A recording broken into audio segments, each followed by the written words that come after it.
So one question I get asked a fair bit is, what sort of client should I use this process with? And it's interesting because sometimes we tend to think, well, the clients that we've got most opportunity with would be perhaps not our best clients. Well, I'd actually encourage you to flip that around, because your best clients are your best clients for a reason, and that's because number one, they have more needs, and number two, they trust you, so they're going to be more open to advice from you.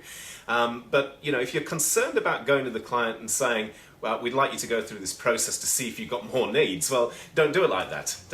Think about doing it like this. So go to your best clients and say to them, we've got this new process that we're integrating into our firm so that we can better help our clients and serve them in a more effective way. And we'd really value your opinion as a valued client. And so would you be prepared to spend half an hour going through an online process, and we'll ask you a series of questions, you answer them, and if you don't mind, if you could give us some feedback on that process, we'd really appreciate that. And because of the relationship you have with those clients, they'll invariably say, yeah, that'll be fine. Now, the interesting thing is, what we've found with several of the Genesis member firms is when they do that, things are uncovered that you or the client did not know about. And so extra work is going to come out of this just by asking those clients to give you some feedback. It'll cement those relationships even more. Taking that a step further, think about referrers of work. So whether they be bank managers, accountants, lawyers, whoever it might be, ask them to go through the process and give you some feedback on it as well. Once again, we've had firms do that, and guess what? They've found that bank managers have come across to the firm and said, you know what, we've really found some needs that we've got here. Could you help us? Could you sort them out for us? And so the referrers of work have come on board as clients as a result of going through the trust process with the idea of giving some feedback to the financial planner on that process. So let me give you some best practice tips on how to use this process. So starting with the basics, really, I mean, this is a web-based assessment process. And so you invite the clients to go online and spend between 20 and 30 minutes answering a series of questions. And those questions are firstly going to allow the client to assess how they are performing, if you will, across a range of different areas. And then once that's happened, Trust will ask deeper questions, but only in areas where the client has identified that they have a need. And then what Trust's going to do is to create a report for you so that you can then go to the client and talk through the action plan that's automatically created for you. So that's the process. But more importantly, how do you get the best results from it?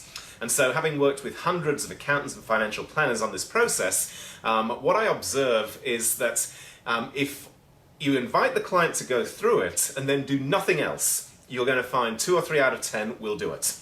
But if you put some process around it, you'll get significantly better results. And so, here, let me give you some tips.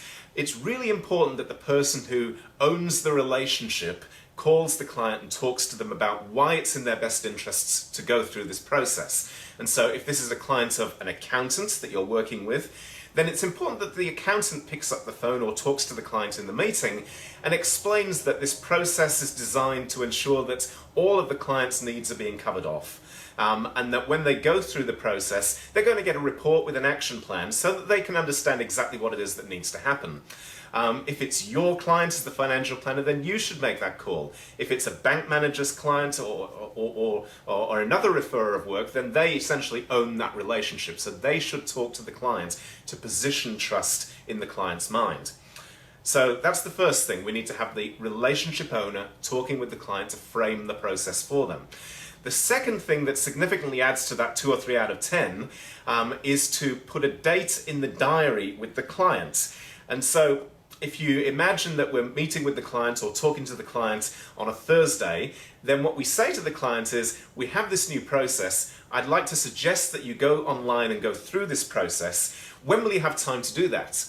And the client might say, well, we'll do it over the weekend. You say, great, that'll be super. So we'll have a look at the responses when they come back in. We'll pull a report together. What I'd like to do is to put a date in the diary right now. How are you set next Wednesday at 10 o'clock? And if you do that, what you'll find is that conversion rate will lift dramatically to 7 or 8 out of 10, and because there's a predetermined date in the diary for the client to work towards.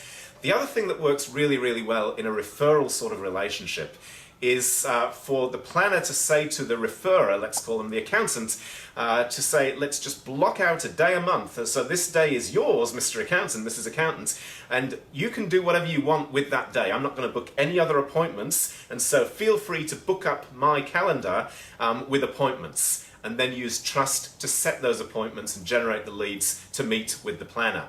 Otherwise, you're simply running a haphazard process, and you run the risk that you won't get the return that you should do if you put some best practice process behind it.